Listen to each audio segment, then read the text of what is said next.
for 5 minutes. You might be surprised, I might finish much sooner than that. But thank you, Chair Crawford and Ranking Member Norton, for holding this hearing.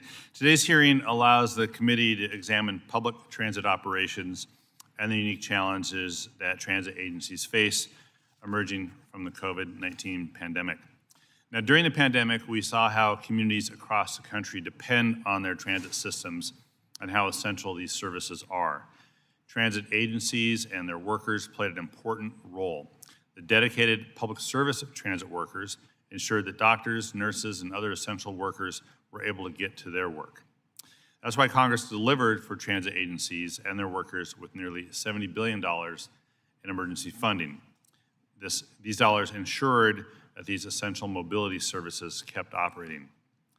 Today, transit agencies are rising to the challenge as they explore new ways to provide efficient, safe, and quality service while navigating the changing needs of riders and communities post-pandemic. During the pandemic, some businesses shifted to remote work, people moved to new communities or states, and many invested in buying a car or a bike as a mode of transportation. Riders continue to return to transit, but current ridership volume nationwide is about 80% of what it was in 2019. This drop in ridership has had lingering impacts on transit agency operations and budgets, which rely on fare revenue. In 2020, transit agency fare revenue nationwide dropped by nearly half, and roughly 50% of transit agencies reported having to make service modifications in response to the loss of riders and revenue. As ridership has returned, fare revenue is also rebounding, but transit agencies continue to need to cover the gap in their operational costs. Like so many parts of the transportation industry, many transit agencies have also had workforce challenges, which directly impact service levels. While there's competition with the private sector for qualified commercial drivers, agencies have had some success with enhanced recruiting and retention programs and incentives.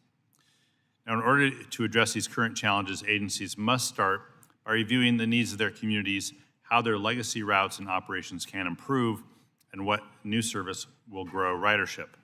Public opinion surveys show that people want frequent service, more accurate trip information, routes that are more convenient for riders' travel needs, cleaner vehicles and stations, and improved safety on board vehicles. Transit agencies are acting on this. Dozens of new agencies across the U.S. are seeking public input as they redesign their bus networks, build new transit projects, and adapt service levels for post-pandemic demands. In my district, community transit has been leading several efforts to modernize and adapt service, including developing a new plan for a bus network redesign to prepare for light rail that's coming to Snohomish County this summer. This plan enhances bus connections with the new light rail station, expands access to routes with more frequent service, and adjusts service levels based on post-pandemic rider trends. This is a critical effort that ensures the agency is operating efficiently and responding to the changing needs of Northwest Washington travelers while improving the overall rider experience. Additionally, this particular agency is working on more flexible service options to address transportation gaps in the community and better connect riders to hospitals, grocery stores, job centers, and eventually the new Linwood Transit Center. So while transit systems were hard hit by the pandemic, we've seen positives in their response and recovery. Transit remains an efficient, safe, and affordable mode of transportation, and I know as a former board member of community transit in my district and a rider on Metro, even as recently as this morning when I'm here in DC working.